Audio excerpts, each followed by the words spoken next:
Yeah, the Canadian one. Yeah, that's a really cool doc. It's kind of like partially animated or something. I've set It's my neat. computer to block all Canadian multimedia. It's just too earnest for you. Well, I don't want the Quebecois to get to me. But Quebecois is so fun to say. I know, Yeah. that's part of the problem. Yeah. Yeah.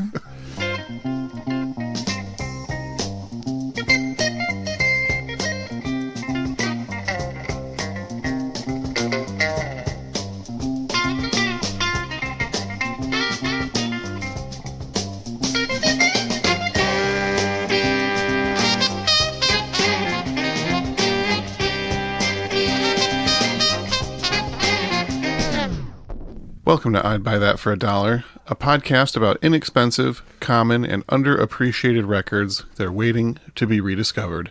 I'm your host, Sean Hartman, road manager for Peter Cook's favorite Pentangle and Weezer cover band, Once I Had a Sweater. That is my favorite of Yeah. the many that are out there. Yeah. Oh, dear. Well, I'm co-host Jeremy. Guys, economic times have been tough here at the Ruggles household. Oh, man, no. are you having supply chain issues? I'm having some finance issues. I had to have the electricity shut down. And it's tough out here, right? And this guy shows up at my door and he's offering me a job. It's good money, right? He's dressed kind of funny, but he's got a job for me in Harveysburg, Ohio. And I'm going to be selling turkey legs and meat pies for him. He said it's a fun atmosphere. There's going to be, people playing with swords and dancing around and some fashion shows. So I'm pretty hyped on it. I think this might be the way out. Jeremy, I hate to break it to you. I think that you're going to be working at a Ren fair. No!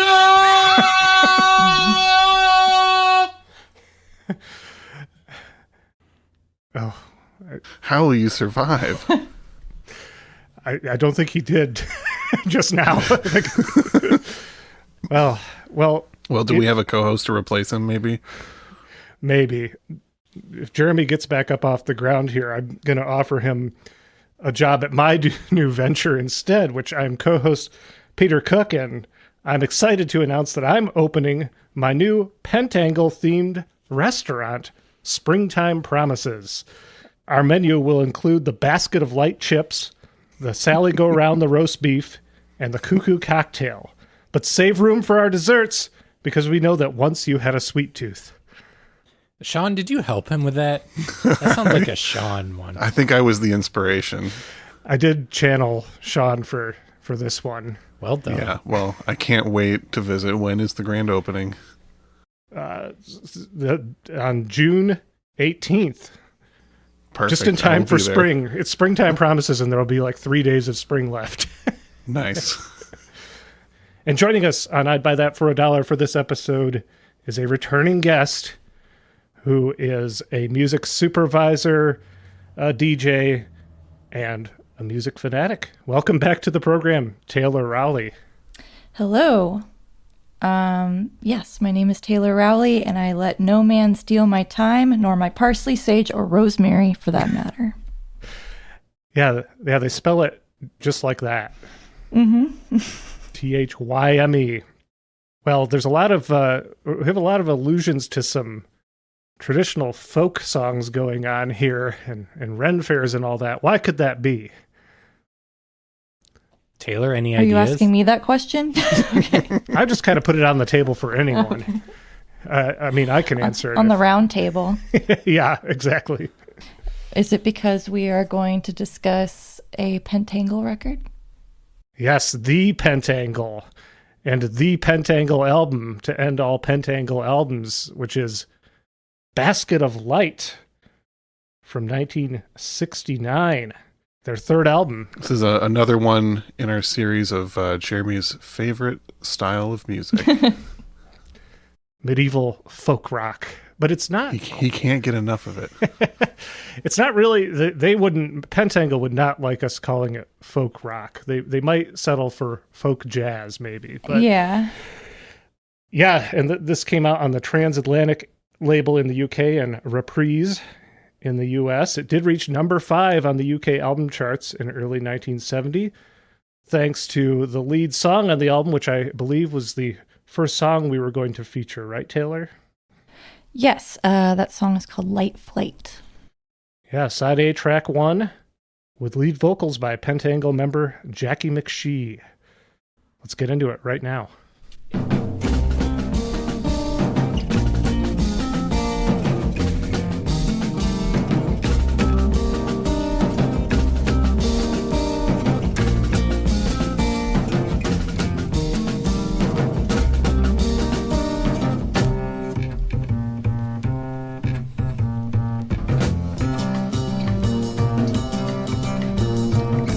Let's get away, you say, find a better place. Miles and miles away from the city's rays. Look around for someone flying in the sunshine, marking time. Hear the sighs, close your eyes. Ba-da-ba-doo-da-da-da-ba-doo-da-da. Stepping from cloud to cloud, passing years of light. Visit the frosty start in the backward flight. Soaring realms of visions, never mind the meaning hidden there. Moving fast, it won't last. Ba-da-ba-doo-da-da-da-ba-doo-da-da. Time passes all too soon, how it rushes by. Now 1,000 moons are about to die. No time to reflect on what the time was spent on. Nothing left, far away, dreamers fade. Ba-da-ba-doo-da-da-da-ba-doo-da-da.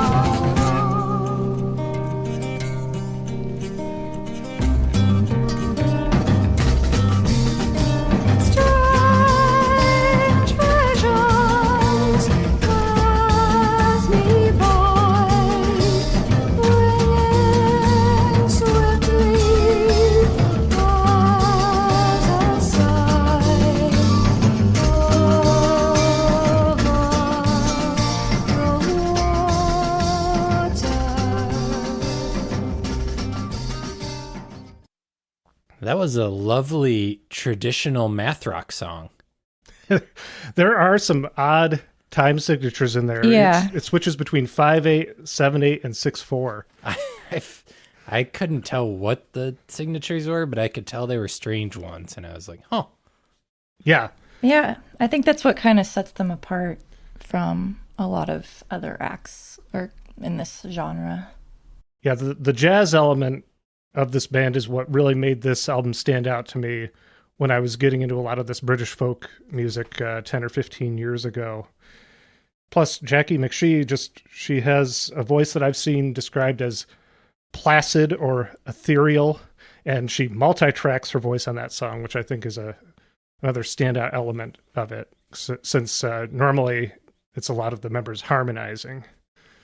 Yeah, there was kind of a, I guess for my frame of reference, like maybe early Jefferson Airplane-ness to some of it that made it more tolerable for me.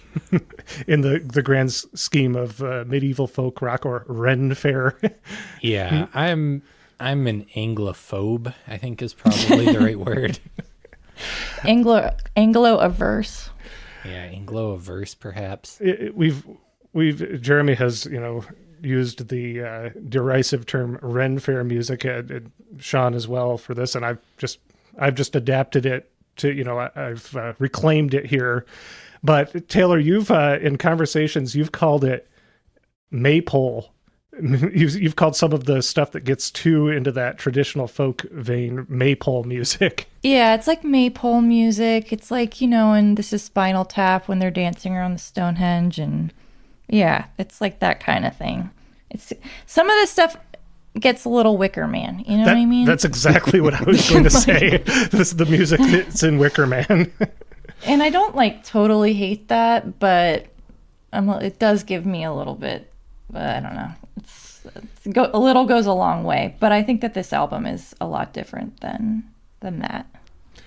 And that song, it was a hit song in the UK because it was used as the theme song. I think it was a different recording of it, but it was used as the theme song for the BBC drama Take Three Girls, which was about three young women sharing a flat in swinging London, and that aired from 1969 to 1971, the first BBC drama broadcast in color.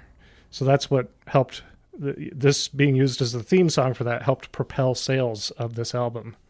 That's right. I've been looking for that TV show for quite a long time. I think there might be a few episodes now out floating around, but I did read that most of them were destroyed, which is a bummer.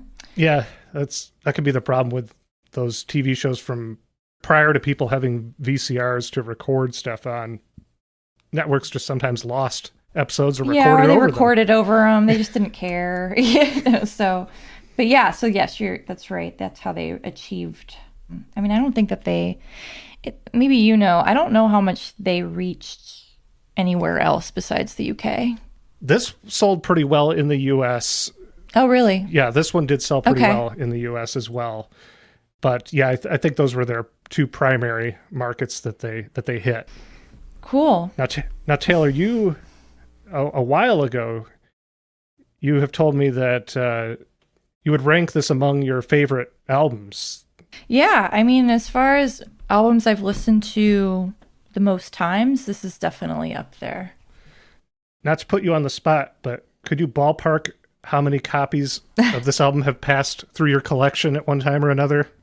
I would say like 5 to 7. I've definitely given some away because, it's such a good record, I think. And you come across it surprisingly a lot. At least I do out here. And my copy came from California. Oh, really? Yeah. I think they hit the West Coast particularly hard. Apparently. But yeah, I don't think I'm going to give away any more copies though, because I'm sure you guys all know who Norma Tanega is. Yeah. Well, I'm sure you also know how expensive. I'm sure you probably also know how expensive that record is. It's so expensive. Well, at one point I had 3 copies of that and I gave 2 away, and I had found all of them at a thrift store. And now I'm regretting that. Yeah, that fetches a pretty penny. I was just the other day, strangely enough, just the other day, I was thinking I'd love to have a copy of that. How much does it go for? And we're talking potentially 3 figures. It's outrageous. Oh, 3 figures minimum. Yeah. Yeah. Yeah. So I had 3 copies of that at one point, and I gave 2 of them away. So I hope those people are happy. Well, who knows? This might be one of them after this episode airs. Yeah. So I'm not going to give any more copies of this away. So, but maybe I'll leave some to you guys in my will. Ooh. Now we just have to outlive. I'm leaving them all to Jeremy, actually. Yes. Wow, I can't wait for that day when I'm like 78 or some shit, and I'm dead, and you're dead. And a delivery van drops off like 10 huge boxes, and they're all Pentangle. Pentangle records. Just Basket of Light. Just Basket of Light that Taylor's been hoovering up for years. Yeah. Something to look forward to. Yeah, it's a good record. So do you celebrate any of their other catalog? I like their first one a lot, which is just their self-titled record. Mm-hmm. And I don't see that one super often, but that one's really good. I don't know if I know their second album. Mm-hmm. The one that's like part live, part studio. Yeah, and then I think they have maybe 2 more. Yeah, I have a copy of Cruel Sister. Of all people, Jeremy, I think it was Jeremy or Sean pointed it out to me when we were record digging one time. They're like, hey, Peter, there's a Pentangle over here. We sure don't want it. So, I mean, I just get into music that these 2 guys don't like so that they don't grab stuff up when we go digging together. Yeah, that's my strategy. But I am curious, Sean, do you have any background with this group? I mean, I generally am not a Ren Fair music guy, as we've established. It's not something that I hate maybe as much as Jeremy, but I haven't really sought it out, and I just knew that Pentangle was one of those groups, so I just don't think I've ever really taken a chance on them. So I was very pleasantly surprised when I started listening to this album earlier today. It's like, yeah, it's a lot more psychedelic, and it grooves a lot harder than I was expecting. Like you were saying, they stand out from other bands that were kind of mining this UK traditional folk stuff. And I really like this album. I'm looking forward to getting to know it more. Oh, nice. Jeremy, how about you? Did you spend any time with us in advance of recording this episode? Anytime with what? The album that we're talking about. Oh, sorry. I fully disassociated. I did give it a listen. I mean, there's a couple songs that I would intentionally listen to, but there are definitely some ones that I would be like reaching for that skip button very quickly. Well, I would think one of the members of this group being the great Bert Jansch. That floored me. I like some Bert Jansch. Yeah, I would think that he would be one of your guys. Yeah. And I was like, how was he in this band? Yeah, we'll get into that. We'll talk about why that happened. But yeah, I would think that would at least be a point of intrigue for you. It did intrigue me. And this was more than I thought it would be, as was pointed out. It's got some jazz elements and some psyche things, and there's like a few like kind of blues moments in it. Oh yeah. Yep. Totally. Kind of took me aback. I didn't anticipate that happening, so there's stuff going on here. But yeah, the things I don't like are so grating to me that it's hard for me to See past those. yeah, keep on board. Well, as I kind of mentioned, just in learning a lot more about these UK folk bands after I got into things like Fairport Convention and Steel Eye Span 10 or 15 years ago, this was just another album that somehow or other came on my radar. And I think for a long time, this was the only one I knew. And I'm not even sure that I initially grasped that Bert Jansch was in this band and was kind of surprised when I put that together. But Taylor, how about you as the one who has owned many copies? How did you get into this? Well, I mean, similar to you, I mean, I guess it would probably be the mid-2000s. I'm sure everybody here is old enough to remember, like, freak folk and stuff, you know? Oh, Jeremy remembers that. Yeah. You know, like, that whole thing that was happening then, like, Joanna Newsom, Devendra, Banhart, Vetiver, Espers. I mean, I was kind of into all that kind of stuff back then as a college radio DJ. Those records were coming out. I was playing them a lot. And then I think because of those records, there was sort of like a renewed interest in sort of the origins, which are, you know, psych folk and psych rock. And there were a couple comps that came out during that time. There's like two of them called Folk Is Not a Four-Letter Word. They're full of British, like, acid folk and psych folk and stuff. And I was just really into all that stuff and couldn't get enough of it. And we'll go down like rabbit trail, you know, wormholes and rabbit trails to get to more. And I think that's just, this album was one of those that came up during that time. And I really loved it. Yeah, we'll talk more about their influences and why exactly they sound the way they do, how they found this very unique combination of musical influences. But before we get into their story, how about we play another song? Okay. Everyone game? Let's do it. Well, we've mentioned him a few times, so how about we listen to the lead vocals of Bert Jansch for our next selection. His song Springtime Promises, which is side A, track 3.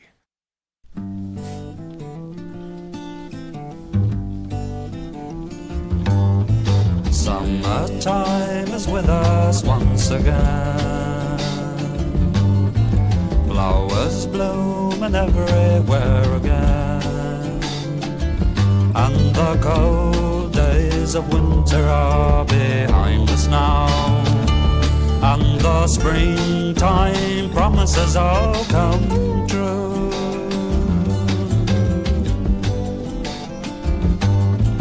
Trees and grass and bushes green again. The sky so blue I don't remember when. The cold days of winter took the sun away, but the springtime promises all came true. It's summertime now, so please don't throw it away.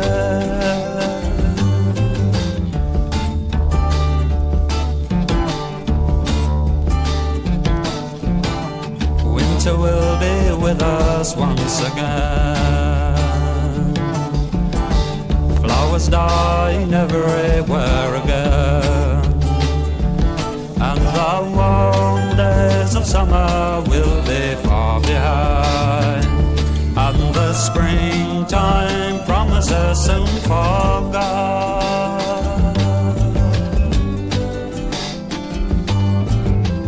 Grass and bushes are withered and the trees are bare, dark and cloudy skies and people in despair, and the warm days of summer seem so far away, and the springtime promises still forgot.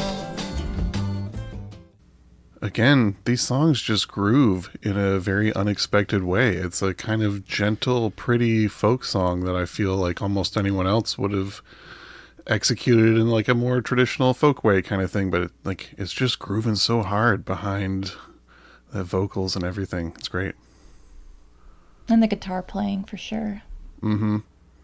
Yeah, and the vocals are not like deadpan, but they're not, they're not overly flashy or emotive. It's such an interesting vibe. Yeah.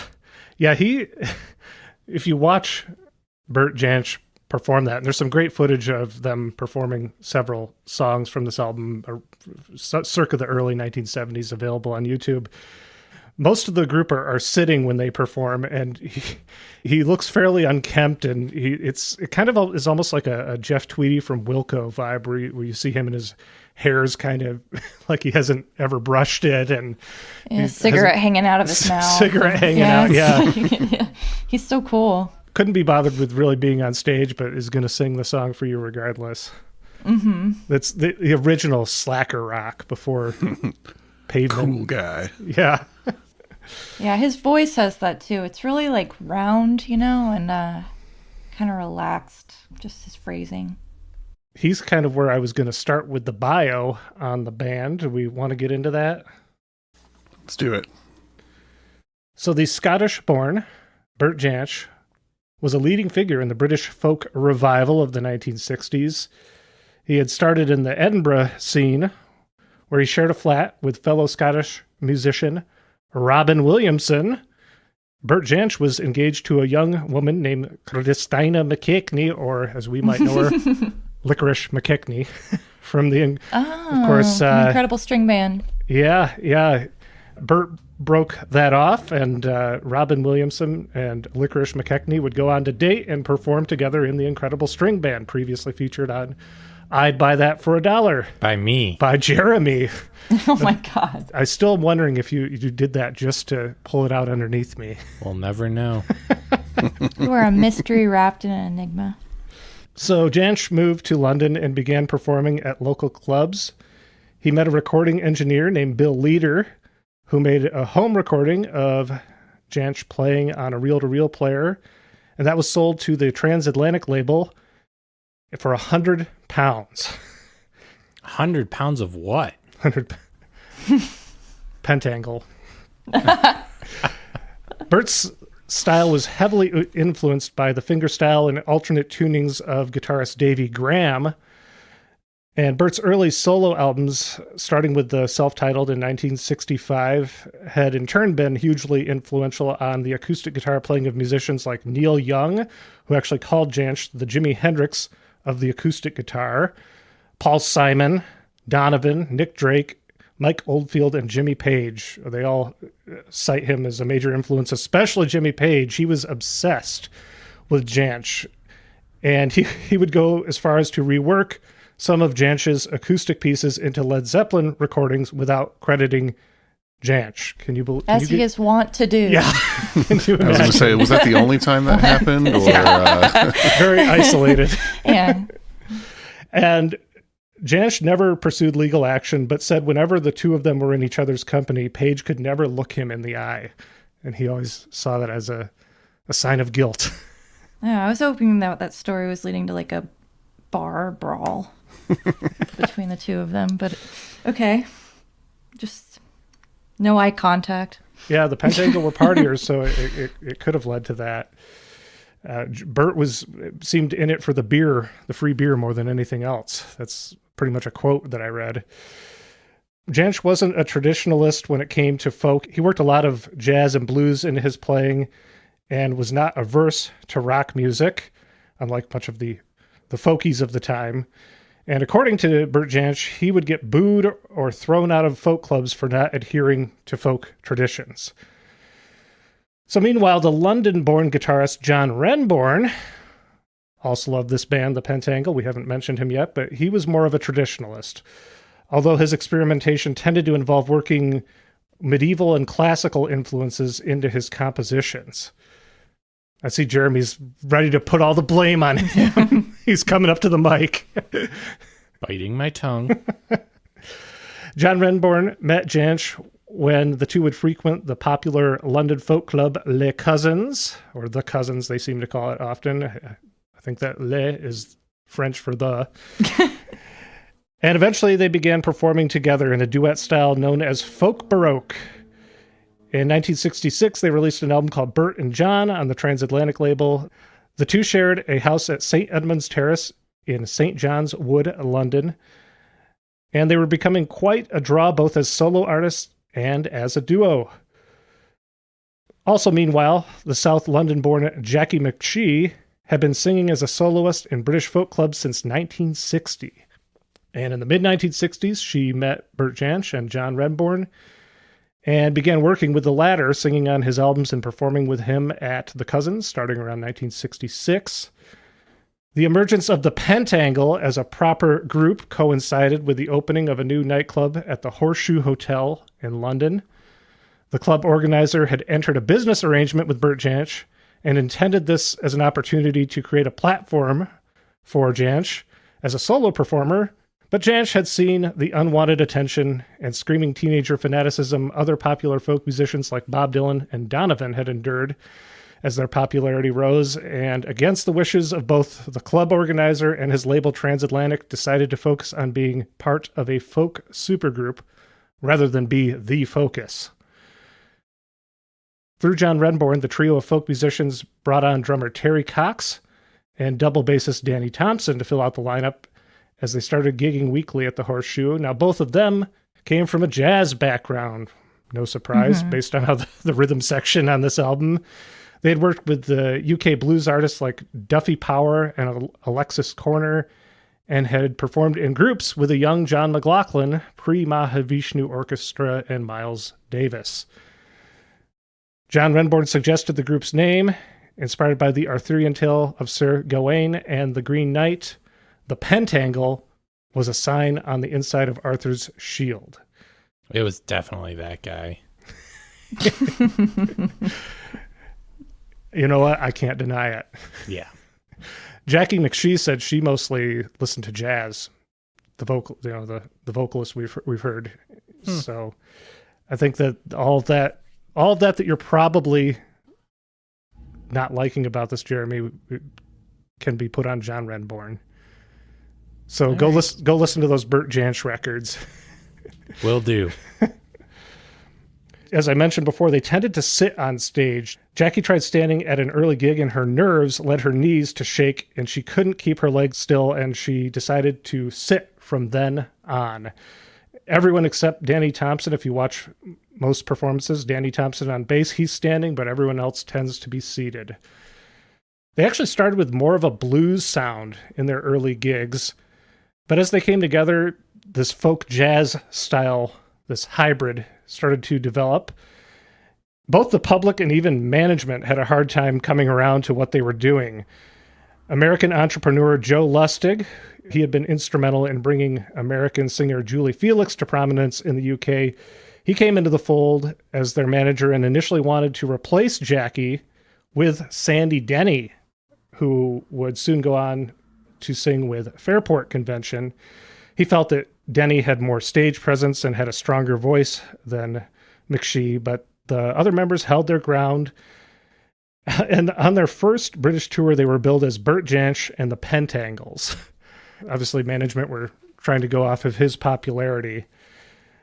But under Lustig's management, the band quickly went from a cult act to a major concert attraction. By 1968, they had outgrown the Horseshoe and were out on the road constantly. Jansch and Renbourn officially put their solo careers on hold. Pentangle signed as a band to Transatlantic, and they recorded their debut with producer Shel Talmy, who was known then for producing loud British invasion bands like The Who and The Kinks. He basically pulled a full reverse, and the debut was recorded entirely acoustically, actually, as was this album, their third album. So there were some instances of the Pentangle performing these. They obviously reworked a lot of traditional material, but they also sometimes reworked more contemporary songs. And next we were going to feature their version of the Janettes' Sally Go Round the Roses, which features lead vocals from John Renbourn as well as Jackie McShee. So this is side B, track 2, Sally Go Round the Roses.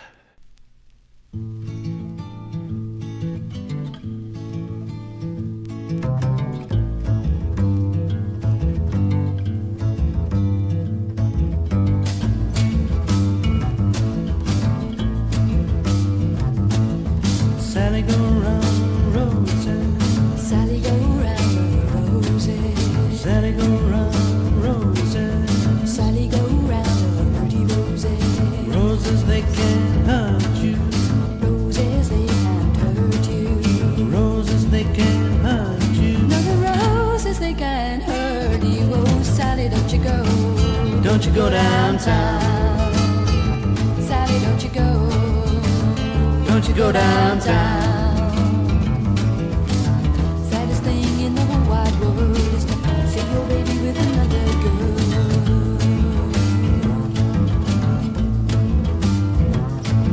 Sally go round. Sally, baby, go. Round and round. Don't you go downtown. Sally go round. Don't you go downtown. Round and round. Saddest thing in the whole wide world is to see your baby with another girl.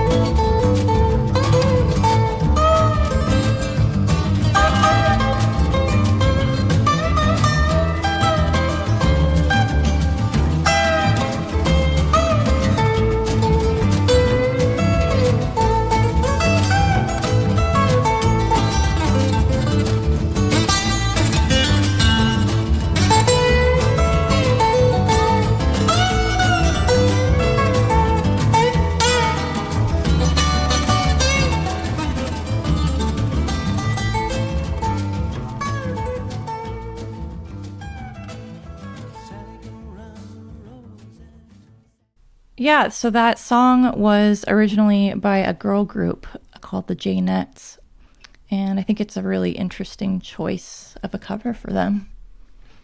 Yeah, it shows that they weren't averse to contemporary music either. They had recorded a Staple Singers song on their first album. Oh, wow. I don't know if I knew that. Yeah, Which one was it? it was Hear My Call on that first album, was a Staple Singers song. Wow. I really love the original Janettes version. It's such a cool song choice, like Taylor said. I actually sampled the original song on one of the tracks from my Hard Friends DJ Hard Bargain album I put out a little while ago, featuring noise artist Bridget Bardot. Oh, that Bridget Bardot was that track. Didn't that also feature all three of us on that album? It did. The I'd Buy That crew was did a You track guys on did there. some verses? We did an instrumental. I only used YouTube clips for my instruments. I didn't play anything real. Oh, you contributed to that track? Yeah. I was I was wondering, I was like, man, Jeremy's really upped his like piano skills or whatever that was a fun project though. Check that out if you haven't, listeners. The Hard Friends release by DJ Hard Bargain. Yeah, I really like the lyrics of that song. They're really cryptic and kind of spooky. Yeah, that definitely set the original apart at its time in the early 1960s. It makes sense in a way that it sort of almost has like a folkloric quality to the original lyrics. Totally. That they would latch onto that, of all pop songs, that they would latch onto that one. The group split by 1973 through a combination of label and management drama, and I think just generally being burnt out. Jansch and Renborn reestablished their solo careers, and Jackie McShee started a family. Danny Thompson did session work, which he tended to do. He plays on Nick Drake albums. Terry Cox, he started managing a restaurant, the drummer Terry Cox. But I did, guys, find... Was it called Springtime Promises? It wasn't. It wasn't, but it should have been. I did find, guys, it's back, a Tupac connection. Oh, whoa, thank God. It's finally back, what the people have been asking for. How is Tupac related to Pentangle? Yeah. Okay. Terry Cox appeared on drums on Elton John's 1971 song, Indian Sunset, which was sampled in the posthumous Tupac track, Gospel Ghetto, in 2004. Produced by Eminem. Oh my God. Yeah. Terry Cox also played on David Bowie's Space Oddity and the Bee Gees' Cucumber Castle. Cool. Yeah. I also read that they were had called it quits after their last album in 1972. And I was kind of reading the critics that so loved them before kind of turned on them. And I think kind of what happened is that they continued in this style of music and that it had kind of fallen out of vogue. And I think a lot of bands, especially British bands, kind of like took this kind of music and went into prog rock, and then they didn't. Yeah, which is funny because in some ways this album here, released in 1969, which is really the dawn of anything prog rock. Totally. It definitely has elements to it that could be considered prog rock, like the weird time signatures that we mentioned. Right. Speaking of prog rock adjacent, I saw that Danny Thompson's son was the drummer for Hawkwind for a few years. That's wild. I hadn't gone that far. Thank you for that tidbit. Starting in the early 1980s, various lineups of original members began performing together again as the Pentangle. In 2008 and again in 2011, the original lineup, the lineup that we've got on here of Terry Cox, drums and percussion, Bert Jansch, guitar, banjo, vocals, Jackie McShee, lead and backing vocals, John Renborn, guitar, sitar, lead and backing vocals, and Danny Thompson, double bass. That's the lineup. They got back together a few times, 2008 and 2011, but sadly, Bert Jansch would pass away from throat cancer in October 2011, and John Renborn from a heart attack in March of 2015. So there will be no more original lineup reunions. However, Jackie McShee still tours a version of the band with new members. She's still out there representing the Pentangle. Jackie McShee's The Pentangle. And with that, we come to the end of their story. So, let's say somebody wanted to torture me, Sean, but they didn't want to do it with just Pentangle. How would you recommend they go about torturing me? Okay, well... I can think of some medieval ways I'd like to. Interesting. Okay. Well, if you want like an in-depth torture with some context and discussion, I could recommend our episodes on Steel Eye Span's Below the Salt from 1972. With guest Stephen Krakow, a.k.a. Plastic Crime Wave. He's kind of an expert in this kind of stuff. Oh, yeah. Yeah, he's I think he's someone that might have scoped me to the Pentangle when I was really starting to show interest in this kind of music. A second recommendation, as we mentioned, the album that Jeremy mysteriously brought to the table for an episode, the incredible string band Liquid Acrobat as Regards the Air from 1971. You'll find no semblance of Ren Fair stuff on that. Well, not on the episode because you said the one track that was too Ren Fair you wouldn't feature. Exactly. And then one that is maybe a little more different than the other ones, but this is an album that I picked up recently, have been very interested in, and maybe we'll feature it someday. Noel Harrison's The Great Electric Experiment is Over from 1969. I'm not familiar with that one. Noel Harrison, son of actor Rex Harrison, member of the 1952 and 1956 British Olympic skiing team and author of The Windmills of Your Mind. Yep. Whoa. Whoa, you tied it all back together. Oh, yeah. Tied it to me. Well, wow, that's... Is that everything, Sean? I have one more bonus. Jeremy said he wanted to be tortured, so I would highly recommend the 1971 psych folk masterpiece Isle of View by Jimmy Spheris. Oh my God. Oh my God, always with him. Beautiful, beautiful, beautiful. A+, Sean. Thank you. The band Trees is really good. I would recommend them along with those. The band Trees. Have you heard of them? And these are the trees that are not screaming. Yeah, not the screaming trees. Just trees as they are. I can't say offhand I know what that is. They may have been in a long list of stuff that Krakow recommended to me at one point. I mean, if anybody reads his magazine, Galactic Zoo Dossier, it's just full of this stuff. Yeah. And you and I have both written for it. Yeah, we both worked on that magazine. I realized after we had been podcasting together for a while, I realized, hey, we've previously semi-collaborated.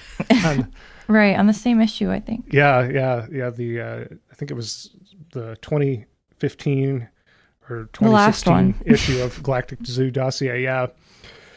Well, Taylor, speaking of you doing things and the windmills of your mind, do you have anything you want to plug for our listeners? Yeah, I mean, I think if your listeners like Pentangle, they'll like my show. I play music like that quite often and have played the Pentangle on it. I will say that my show used to fall every other Thursday from 12 p.m., 1 p.m. Pacific, but now it's every other Wednesday as of last week. So it's in a new time slot. I was already thrown off by the days last week with, I think it was the holiday, and then I saw that and I was so confused about what day it was. Yeah, that really, it's taking some adjusting, but so it's in midweek now, not the end of the week. But then also, I'm going to tie it back to you guys. I might have talked about it on the last episode I was on, but there's a movie I music supervised called Good One that is coming out in theaters in August. I'm not sure how much of a reach or like how wide the release will be, but if you have like an art house theater in where you live, I'm sure it'll play there. But I'm really proud of it. And I know that you guys did an episode on Kay Gardner's Emerging. I used one of her songs from her album Moon Circles. Heck Oh, yeah. nice. And a bunch of other really cool stuff. I got a copy of Moon Circles in Pittsburgh. It's an amazing album. Yeah, so I hope you guys will see that. It comes out on August 8th. Yeah, definitely. I'm so ready for Good One. I know I post about it a lot. It was just at Cannes, Nice. so I had to post about that. Yeah. Peter and I will probably have to drive to a nearby bigger city to find a good art cinema spot. Yeah. Just come see it in Philly with me. And I'll be sitting in the theater waiting to surprise you. DJ Mahogany style. Heck yeah. Fantastic. Well, thanks, Taylor, for this is one that I've, ever since I found out that you loved this album, I've meant for you to come on and talk about it with us. And yeah, I don't really think there's many albums I can think of that really, as much as we have similar albums because they're of this period or kind of this general movement, this specific blend of sounds, this album's pretty unique in that department. Definitely. And it is still a thrift store gem. Yeah. You're better off buying this one. Don't buy this on the internet. You'll pay more for it than you will if you just go out. You'll find a copy for $5 or less easy out in the world. You'll probably pay 10 or more on the internet. So you'll find one. It sold really well in the United States. So it's got a very distinctive cover with the band seems to be performing at the top of a theater with the way it's formatted. We were going to leave with the Train song, lead vocals from Bert Jansch and Jackie McShee. That blues influence is really strong here. Yeah, I think this one might have been my favorite out of the songs on here because of that. Yeah. This is specifically the song I was thinking of when I thought there might be some surprises for Jeremy on this album. And so, yeah, and of course it's, they say the liner notes are very helpful in that they do provide some context for the songs. And it says that this is a lament for the passing of the steam train. And it definitely feels like it's intended to replicate the rhythms of a locomotive. With that, we leave you with the Pentangle Train song from Basket of Light, 1969. Thank you for listening to I'd Buy That for $1. Jeremy's dog can tell that Howie can tell that we're about to finish up the episode. He's eyeing me. He knows playtime is just around the corner. I'm Peter Cook. I'm owner of Jeremy's dog, Jeremy. I'm Sean Hartman. I'm Taylor Rowley. That should always be your intro, Jeremy.